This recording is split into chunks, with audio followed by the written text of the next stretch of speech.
प्रेक्षकांनो, तुला जपणार आहे या मालिकेच्या पुढच्या भागामध्ये आपल्याला जबरदस्त ट्विस्ट पाहायला मिळणार आहे. आतापर्यंत मंजिरीचे खेळ हे रामपुरे कुटुंबाच्या विरोधात सुरू आहेत, परंतु यावर मात करण्यासाठी अंबिका आणि मीराला खूप जास्त मेहनत घ्यावी लागत असते. त्याचबरोबर आपण पाहतो की मंजिरी ही अंबिकाच्या शक्ती नष्ट करण्यामध्ये सफल सुद्धा होते, कारण की तिला माहीत असतं की जेव्हा अंबिका आणि मीरा सोबत असतात तेव्हाच मात्र अंबिकाच्या शक्ती काम करू शकतात. आणि हे जर करायचं नसेल तर त्यासाठी एक खूप मोठा विधी करायचा असतो आणि तो विधी सुद्धा मंजिरी पूर्ण करू शकते. तिने तसा डावच तिथे टाकलेला असतो. आपण पाहतो की वेदाचा जीव सध्या धोक्यात असतो. मंजिरीने पूर्णपणे मीरा आणि अंबिकाला अडकवलेलं असतं. अथर्व सुद्धा हतबल झालेला असतो, कारण की मंजिरी समोर जर अथर्वने त्याच्या मनातली शंका बोलून दाखवली, जे अथर्वला समजलेलं आहे ते जर बोलून दाखवलं, तर मंजिरी रामपुरे कुटुंबाला संपूर्णपणे संपवेल ही भीती मात्र अथर्व तसेच रामपुरे कुटुंबाला सुद्धा असते. आता मात्र माया मंजिरीची साथ देतीये हे जरी मीराला समजलं असलं तरीही मीरा त्यावर काहीच करू शकलेली नसते, कारण की आपण पाहतो की मायाने तिचं काम केलेलं असतं आणि त्यामुळे वेदाचा जीव अडचणीत असतो. परंतु आता त्याचबरोबर महागौरीची शक्ती ही अंबिका तसेच मीरा सोबत असते. त्यांचा आशीर्वाद, महागौरीचा आशीर्वाद हा मात्र तिला मिळालेला असतो आणि त्यामुळे वेदाचा जीव असतो. परंतु जेव्हा हे अंबिकाच्या समोर घडतं, जेव्हा ती पाहते की माझी वेदा संकटात आहे आणि मी काहीच करू शकले नाही, मी माझ्या वेदाला जपू शकले नाही, ही भावना मात्र अंबिकाला त्रास देते, कारण की तिच्या शक्ती काम करत नाहीयेत आणि हे का घडलं हे मात्र अंबिकाला कळत नसतं. इकडे मीरा सुद्धा खूप जास्त टेन्शनमध्ये असते. ती सुद्धा रडत असते, कारण की तिच्या समोर वेदा घराबाहेर पडलेली, तिच्या समोर अथर्व घराबाहेर पडलेला आणि आता ते दोघेही घरी आलेले नाहीयेत याची काळजी मात्र मीराला वाटू लागते. मीरा सुद्धा देवी आई समोर हात जोडून उभी असते आणि इकडे मात्र मंजिरीचा खेळ सुरू असतो. मंजिरी एक विधी करत असते आणि त्या विधीमध्ये ती एक वेगवेगळ्या प्रकारचे मंत्र म्हणत असते, जेणेकरून वेदाचा जीव मात्र धोक्यात असतोच, परंतु त्याचबरोबर आपण पाहतो की अंबिकाच्या शक्ती सुद्धा नष्ट होणार असतात. आणि त्यानंतर मंजिरीचा जो विधी असतो त्यामध्ये एक जो चाकू असतो त्याभोवती तिने एक प्रकारची वेगळी शक्ती निर्माण केलेली असते आणि आता तो चाकू मात्र वेदापर्यंत पोहोचणार असतो. आणि हे सगळं काही जेव्हा मीरा पाहते आणि तेव्हा मात्र ती स्वतःहून हे सगळं थांबवण्याचा प्रयत्न करते, परंतु तेव्हा मीराला कसलीही कोणतीही मदत मिळत नाही आणि तेव्हा मीरा मात्र देवी आई समोर हात जोडून उभी असते. आणि इकडे मात्र जेव्हा अथर्व पाहतो की वेदा मात्र तिथे ट्रक समोर उभी आहे, समोरून ट्रक येतोय आणि इकडे अंबिका सुद्धा हे पाहत असते. ती ट्रक थांबवण्यामध्ये तिला यश आलेलं नसतं, कारण की तिच्याकडे आता शक्ती उरलेला नसतात, परंतु देवी आईचा आशीर्वाद असल्यामुळे आपण पाहतो की वेदाचा जीव असतो. परंतु त्यामुळे अंबिकाला खूप जास्त त्रास होतो. ती रडत असते, तिला वाईट वाटत असतं आणि त्यानंतर ती महागौरी मातेला याबद्दल जाब विचारते. ती म्हणते, आई तू सुद्धा ही आई आहेस, आईचं दुःख काय आहे हे तू समजू शकतेस. माझ्या समोर माझ्या वेदाचा जीव जात होता, माझ्या समोर माझी वेदा होती, ती अडचणीत होती, परंतु तरी सुद्धा मी काहीच करू शकले नाहीये. तू एक आई असून माझ्या या मनाचं दुःख समजू शकली नाहीस, का असं करतीयस?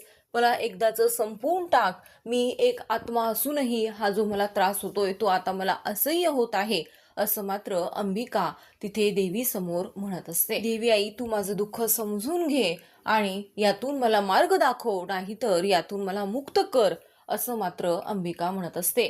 त्या मंजिरीने हे सगळं काही रचलेलं षडयंत्र आहे, यामध्ये माझं कुटुंब अडचणीत येत आहे आणि तरी सुद्धा मी काहीच करू शकत नाहीये. असं आम्ही काय पाप केलं आहे की तू आम्हाला अशी शिक्षा देतीयस? माझ्या वेदाची काय चूक आहे?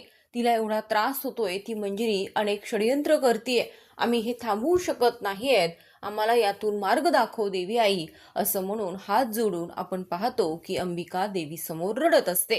आणि त्याचबरोबर इकडे मात्र आता महागौरी मातेचा जो अंश असतो, म्हणजे ज्या आजी असतात त्या तिथे बसलेल्या असतात. झाडाखाली आजी बसलेल्या असताना त्यांची काठी जोरात आपटतात तेव्हा मात्र अंबिकाला समजतं की इथे देवी शक्ती आहे आणि जेव्हा तिचं लक्ष जातं तेव्हा तिला समोर आजी दिसतात आणि तेव्हा मात्र अंबिका धावत जाऊन आजींच्या चरणावर नतमस्तक होते. ती आजींचे पाय धरून रडत असते. यातून मार्ग दाखव, काहीच कळत नाहीये. माझ्या वेदाला मी कधीच गमवू शकत नाही. मी तिला मरताना कधीच पाहू शकत नाही. तिला जपण्यासाठी, तिचा जीव वाचवण्यासाठीच मी अशी भटकत आहे आणि तरी सुद्धा त्या मार्जिरीवर आम्ही मात करू शकत नाहीयेस. देवी आजी, तू म्हटली होती की मीराच्या हातनं त्या मंजिरीचा अंत होणार आहे, परंतु आता मात्र आम्ही सर्वजण हतबल झालो आहोत. अथर्व सुद्धा आमच्या सोबत आहेत. दादासाहेब आमच्यापासून खूप दूर गेले आहेत. आता कुटुंबातील सदस्य हे मरणार आहेत अशी धमकी तिने आम्हाला दिली आहे. आता यातून आम्ही कसे सावरणार आहोत, यातून आम्हाला कसा मार्ग मिळणार आहे हे कळत नाहीये. त्या मंजिरीचे प्रत्येक डाव पूर्ण होत आहेत, परंतु आमचे प्रत्येक डाव, आम्ही केलेली प्रत्येक मेहनत ही सफल होत नाहीये. यामागचं काय कारण आहे असं मात्र आपण पाहतो की अंबिका देवी आजींना विचारत असते. तेव्हा मात्र देवी आजी सांगतात, मंजिरी ही काही साधारण नाहीये. तिच्याकडे 300 वर्षापासून असलेली तपश्चर्या आहे आणि त्याच तपश्चर्येमुळे ती आता या सगळ्या गोष्टीतून, या सगळ्या षडयंत्रातून तिला यश मिळतंय, परंतु ती जिंकणार नाहीये. कारण की तिचा हेतू वाईट आहे आणि त्यामुळे घाबरू नकोस. मीराच्या हातनंच मंजिरीचा अंत होणार आहे. परंतु हे सगळं करत असताना मंजिरीच्या शक्तीची कल्पना तुम्हाला आलीच आहे. तर आता अंबिका, माझा आशीर्वाद हा तुला असणार आहे. आणि तेव्हा आपण पाहतो की देवी आजी अंबिकाच्या डोक्यावर हात ठेवतात आणि तिला तर तिच्या शक्ती अंबिकाला परत मिळतातच. त्याचबरोबर जी पंचतत्व असतात, अग्नी, वायू, जल, आकाश, भूमी, या सर्वांची शक्ती आपण पाहतो की ती आता अंबिकाला मिळणार आहे आणि त्यामुळे अंबिका मात्र मीराला मदत करू शकणार आहे आणि मंजिरीचा अंत हा आपल्याला पाहायला मिळणार आहे. मंजिरीच्या षडयंत्रामध्ये मंजिरी जे काही करते, आपण पाहतोय की अंबिकाच्या शक्तीचा वापर न होण्यासाठी मंजिरीने अनेक डाव टाकलेले असतात आणि त्याचबरोबर वेदाचा जीव गेल्यानंतर हे जे रामपुरे कुटुंब आहे ते मात्र हतबल होणार आणि त्यानंतर मीरा आणि अथर्व कधीच माझ्या या सगळ्या गोष्टींमध्ये अडचणी निर्माण करणार नाहीत असं मात्र मंजिरीला वाटतं आणि त्यामुळे वेदाचा मृत्यू हा निश्चित आहे असं मात्र मंजिरीला वाटत असतं. परंतु आता इकडे आपण पाहतो की देवी आजींनी अंबिकाला ज्या शक्ती दिलेल्या असतात, या अगोदर सुद्धा आपण पाहतो की शिवनाथने अंबिकाला ज्या शक्ती दिलेल्या असतात, ज्यामध्ये ती मीराला पाहू शकते, मीराला स्पर्श करू शकते आणि जेव्हा तिला वाटेल तेव्हा ती तिच्या शक्तीचा वापर सुद्धा चांगल्या गोष्टीसाठी करू शकते. असं असताना सुद्धा मंजिरीला कळालेलं असतं की जेव्हा मीरा अंबिकाच्या सोबत असते तेव्हाच अंबिकाच्या शक्ती या काम करू शकतात. परंतु ही गोष्ट अंबिका आणि मीराला कळालेली नसते आणि त्याच अगोदर अंबिकाच्या पूर्ण शक्ती ह्या नष्ट होतात. परंतु आता देवी आजींकडे आर्त हाक मारल्यानंतर मात्र अंबिकाच्या शक्ती या तिला परत मिळतात आणि त्याचबरोबर पंचतत्वाच्या शक्ती सुद्धा आता अंबिकाला मिळालेल्या असतात आणि याबद्दल मंजिरीला काहीच माहीत नाहीये. अंबिकाने खूप प्रयत्न केला मंजिरीच्या विश्वास जाण्यासाठी, तिचा हेतू जाणून घेण्यासाठी, परंतु तेव्हा मार्जरी तिच्यावर हसत असते आणि मार्जरी सांगते की तू हे कधीच करू शकणार नाहीस. तू फक्त आमच्या म्हणण्यानुसार जेव्हा आम्हाला वाटेल तेव्हाच तू या गुहेमध्ये प्रवेश करू शकते.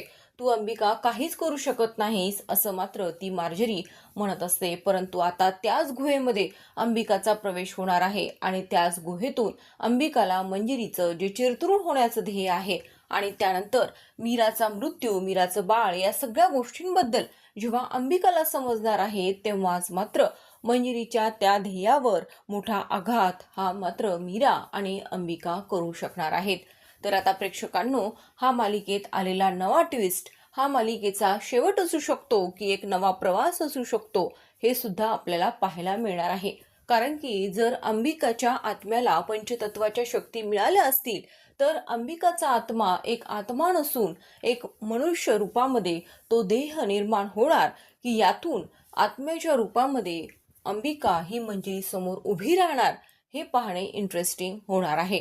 आणि त्याचबरोबर इकडे मात्र वेदाचा जीव सुरक्षित कसा या प्रश्नावर मात्र आता मंजिरी हैराण आहे. आणि तेव्हा मात्र मार्जरी मंजिरीला सांगते की तुला जितकं सोपं वाटत आहे तितक्या सोप्या गोष्टी नाही आहेत.